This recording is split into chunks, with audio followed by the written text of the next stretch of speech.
Speaking of AFCON, there's been quite a number of sackings. Yeah, of course, the AFCON Daily is brought to you by Bet Power. You know, at the back page of your daily My daily graphic. Yeah. Check it out. Yeah, You'll see. I have checked it out. The I have checked day. it out. Disappointing. So let me start with the back page of the daily graphic. And mind you, today is the 25th of January, 2024. I'm starting with the back page, forgive me. Daily graphic and sports says disappointing rain ends Houghton's Ghana adventure. He is going home to where he came from as per appointment by our General Commander-in-Chief, the President himself. And as you have been sacking people, please, the board itself that does the selection, that does the handpicking, that does the appointment, what is being done about them? The checks and balances that are supposed to be part of our constitution, it's like we are not using it properly. We are playing around with the emotions and the taxpayers' monies. And it's as though we are so laid back about it. We feel that, like Ablakwa was saying, the MP for North Tongu, he was saying that you people realize that, you players, you footballers realize that it is the money of the taxpayer, somebody who has meager to eat, but is being drained financially to pay you. And then sports minister comes out to say, oh, do not fret, we have only used about 2.75.00 of your money that we sent to AFCON. And they are able to say it proudly and feel as though, okay, we should brush it off. And it is all said and done. And then the GFA will come back next year, which is another AFCON 2025, and then spend another of our money, and pick the quarter cast and the half cast, and do not deal with the grassroots people to help build this country back. Honestly, what is this? No, but you see, I don't care who you want to pick. The point is that if there's no continuity, from grassroots level, the jokes will continue for as long as you want. We will never do well. It's as simple as that. It's like it's a no-brainer, right? You know, because you see, Elaine, for me, I don't care if you want to go scouting wherever you want to scout and go pick whoever you want to pick. No problem. It's not, for me, that's not even the issue. The issue is when you start the football development starts from children. And it starts before you're 10 years old. And then there has to be a systemic continuity, a deliberate effort at creating continuity so that the crop that you get into the starlets, okay, will be maintained and improved upon to go into the satellites. Maintained and improved upon to go into the meteors. And then, after the meteors level, you have people that are ripe for the black stars. Not only do you have top quality players, but you have players that have instinct about each other's capacity and capability and what they can do. If I pass this guy the ball, what will he do? I know what he will do because I've been playing with him since we were under 17. You see, the that's my communication issue. becomes easier on the pitch. It's a no-brainer. But no. Some people think that. Let me finish with the front page. Please, so you can go on. Finish. And accuracy every day, says the daily graphic. Looted Asante relics returning home. And this is coming from the credit is being given to the British Museum. There were some part of our artifacts that have been lost. Yeah, but you know that it's a loan, right? Yes. It's a 3-year loan. It's a 3-year loan. With a possibility of extending for another 3 years. That's 3 years. You see, but I think we need to understand what's really going on here. All right. So the artifacts that are being loaned back to Ghana, the Ashanti Kingdom, is a goodwill gesture. Now, here's the thing. You ask yourself, but wait, you stole our thing. Why are you loaning it back to me, us? the owner? But remember that it was taken as spoils of war. Spoils of war. It's a spoil of war, which means that actually it will not belong to you again. It does not belong to you anymore. It will not belong to you again. That's actually what it is. It's a spoil of war. It will never belong to you again. You lose the war, we take whatever we want Whatever to we take can. and we go away. You see, so And we loan it to you when we want to. it may not be pleasant, it may not be nice to accept it, but it's a goodwill gesture. And hey, maybe when it enters Benshia, something will capture it, and then it can't vanish. leave again. So Let me mention the artifacts. That is the Imponsuonsu sword. Okay. One of the two principal state swords that has its date over 300 years. Wow. Yes. I did a piece on Yasantwa, so I happened to be able delve to be into all those. invested. Wow. Yes. Yes. The ceremonial cap, that is the Dichem Che.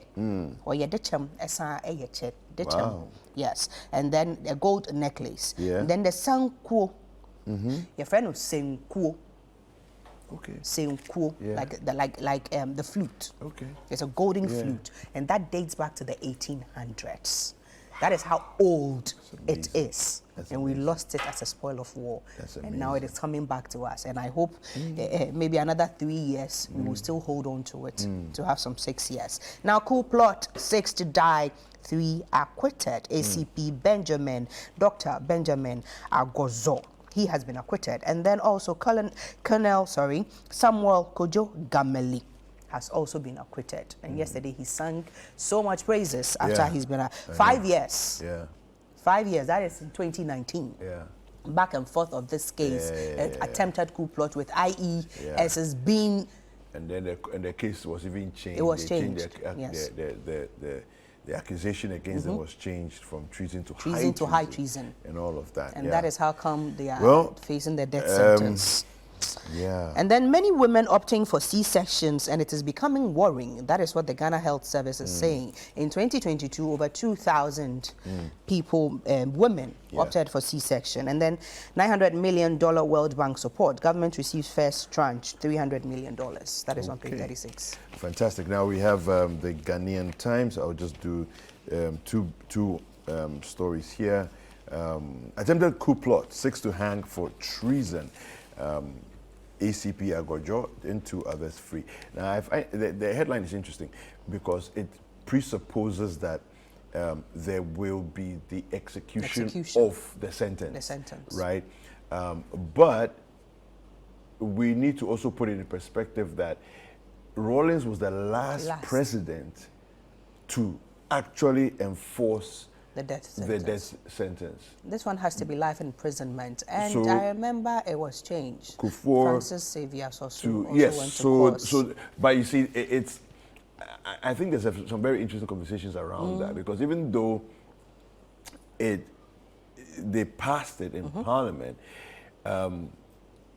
I'm not sure at what point it then gets expunged from the Constitution, because you see, for them to actually say sentence to hanging, it's something that's still in the Constitution. And why is it applying to them and not applying to other people who have faced a death sentence but has been changed to life imprisonment? Oh, well, I mean, sentences are commuted all the time, so you can commute a death sentence to life imprisonment based on various other things. But then the issue is that if you go to the prisons right now, there are a lot of people on death row.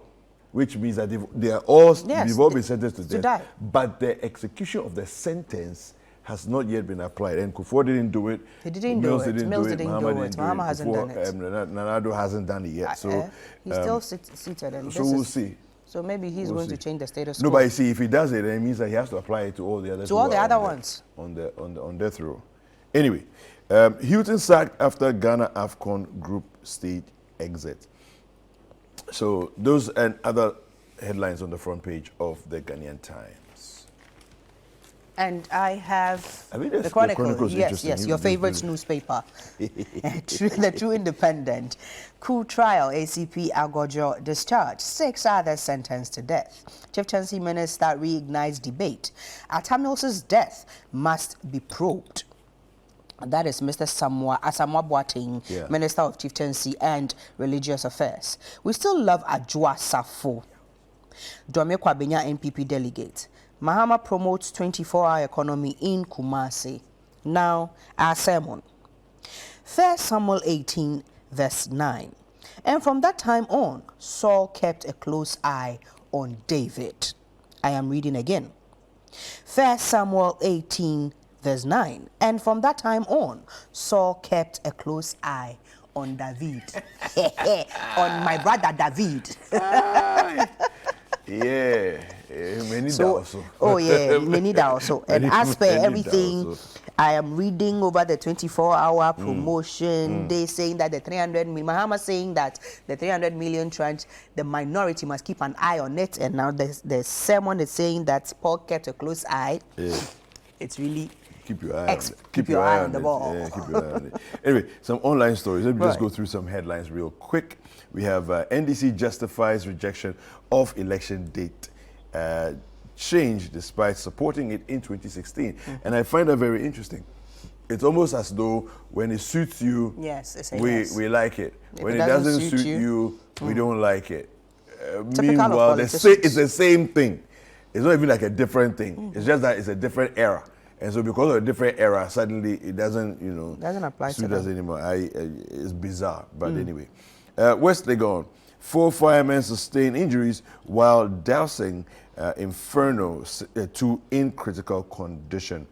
We have on some strike issues, prioritize unions' concerns, work towards speedy resolution. This is nukes to government. We also have NISAC, and it's a very important one here. NISAC 2024, Ghana Athletics president elated over a partnership with Citi TV. And the last one here, Ashanti Gold, UK to loan back Ghana's looted crown jewels.